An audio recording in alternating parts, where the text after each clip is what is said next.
semoga teman-temanku seluruh Indonesia semoga hari ini sehat walafiat. Amin ya robbal alamin. Ya, kali ini aku akan membahas tentang menyuntik.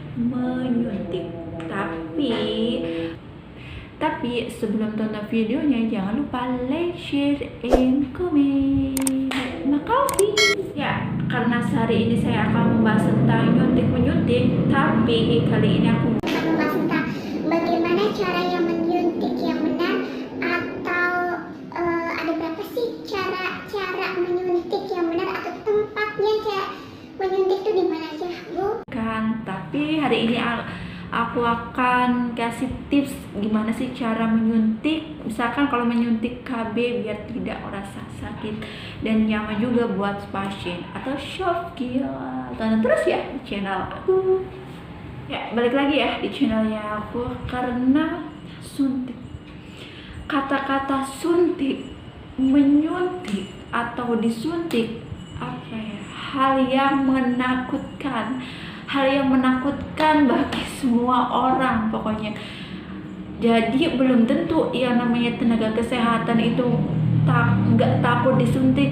Justru juga kadang tenaga kesehatan juga takut juga disuntik walaupun dia itu sering menyuntik pasien, tapi tetap aja ya kata-kata dengan suntik apa ya rasanya takut ya, rasanya takut, deg-degan, panas dingin kalau yang namanya mau disuntik ya.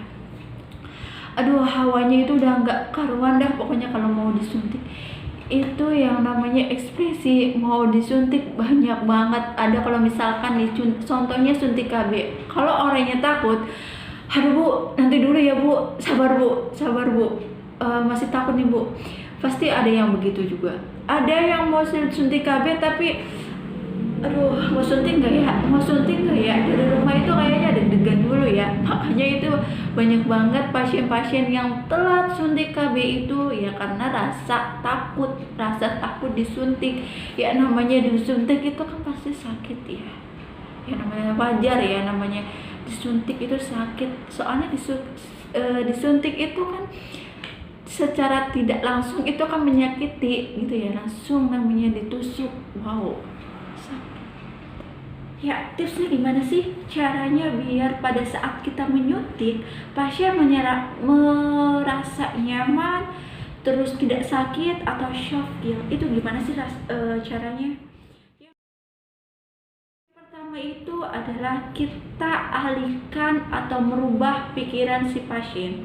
Maksudnya begini, misalkan ada pasien mau suntik KB, datanglah pasien suntik KB, kita ajak komunikasi, kita ajak ngobrol, mau ngobrol apapun, kalau tidur walaupun nggak jelas ngobrolin apa, yang penting kita komunikasi ya. Sambil komunikasi kita lakukan ya seperti biasa, kita lakukan tensi, terus pendokumentasian dan lain sebagainya. Otomatis si pasien kalau udah diajak ngobrol biasanya lupa dia itu mau suntik KB. Makanya kita selalu mengajak ngobrol si pasien. Ya namanya manusia, biasanya kalau udah mau diajak ngobrol kita akan berfokus pada ngobrolnya. Jadi lupa kita itu sebenarnya mau nyuntik atau mau nyuntik KB itu biasanya. Ya namanya manusia itu biasanya terfokus pada satu obrolan atau satu fokus gitu, satu obrolan yang kita omongin. Kalau menurut tadi ya udah kita akan fokus itu. Jadi yang kedua itu adalah menganjurkan kepada pasien dengan teknik tarik nafas. Sebelum dengan teknik tarik nafas, kita bilang ke pasien atau menganjurkan ke pasien, Ibu mau suntik KB-nya mau posisi apa? Apa mau dudukkah? Apa mau berbaring? Kalau mau duduk ya duduk nggak apa-apa. Kalau misalkan tengkurap juga nggak apa-apa. Kita ambil kalau misalkan pasien sendiri mintanya posisi tengkurap ya. Jadi saat pasien tengkurap, kita bilang ke pasien, iya Bu, tarik nafas yang panjang, yang dalam, atur nafasnya, atur nafasnya. Nanti kalau pasien udah pikirannya udah lagi menikmati nih nafasnya, tarik nafas terus, kita juga jangan langsung asal nyuntik, jangan, kita sambil ngobrol juga biar pikiran ibunya juga nggak kefokus mau disuntik ya. Terus pada saat kita mau menyuntik ya, kita kan rata-rata kan nyuntik itu di bokong ya. Kita lihat dulu, biasanya aku misalkan ambil propertinya boneka, kita lihat juga bokong si ibunya ya. Kita juga bisa merasakan ya, bokong ibunya itu kaku. Kalau kaku tuh kayak datar gitu kan ya, apa lemes gitu tuh. Kalau misalkan lemes itu kan juga pas saat kita menyuntik juga enak, pasti nggak sakit. Tapi kalau ibunya tegang, pasti pantat pun jadinya kayak datar. Jadi pas saat kita suntik juga sakit.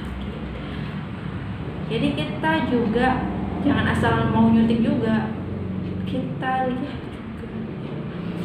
Terus pada saat kita mau nyuntik, kita juga bilang atau inform konsen, Bu saya mau nyuntik ya Bu, tapi jangan langsung nyuntik. Kita bilang, iya Bu tarik nafas dulu, iya tarik nafas. Kalau misalkan yang penting kita udah konsen, udah bilang tadi Bu mau nyuntik ya, tapi kita nggak langsung nyuntik, tapi kita sambil ngajak ngobrol. Kalau misalkan posisi pantatnya atau bokongnya itu nggak kaku atau kita langsung melakukan penyuntikan. Itu caranya, yaitu sambil tarik nafas juga pasien biar nggak sakit pada saat kita melakukan penyuntikan. Selanjutnya itu adalah tips mengganti needle atau jarumnya. Jadi aku ambil properti ya. Jadi kalau misalkan ini kan contoh habis suntik ya, kalau kita ngambil obat suntiknya terus jarumnya ini kan masuk ke karetnya ya, udah ngambil obatnya udah selesai, otomatis jarum itu yang ini ya jadinya tumpul. Jadi jangan langsung disuntikan ke pasien, harus ganti needle baru ya, harus ganti needle yang baru. Jadi biar pasiennya juga nyaman pada saat disuntik, juga tidak sakit. Terus oh iya, saya hampir lupa. Terus kalau misalkan pada saat kita menyuntik ke pasien, jangan misalkan di pantat pasien itu jangan kayak kayak dicubit begini ya, atau merapatkan itu jangan. Karena apa?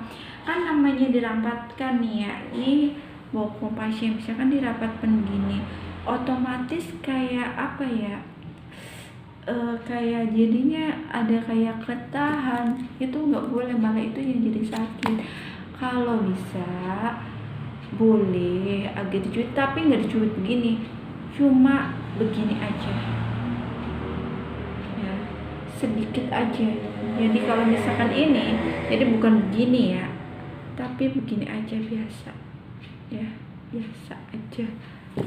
Udah, kita lakukan penyuntikan seperti biasa gitu. Jangan lupa aspirasi dulu sama disinfektan ya. Itu tadi penjelasan saya tentang tips gimana sih biar pas nyuntik pasien merasa nyaman, tidak merasa sakit. Itu ya namanya Sofia.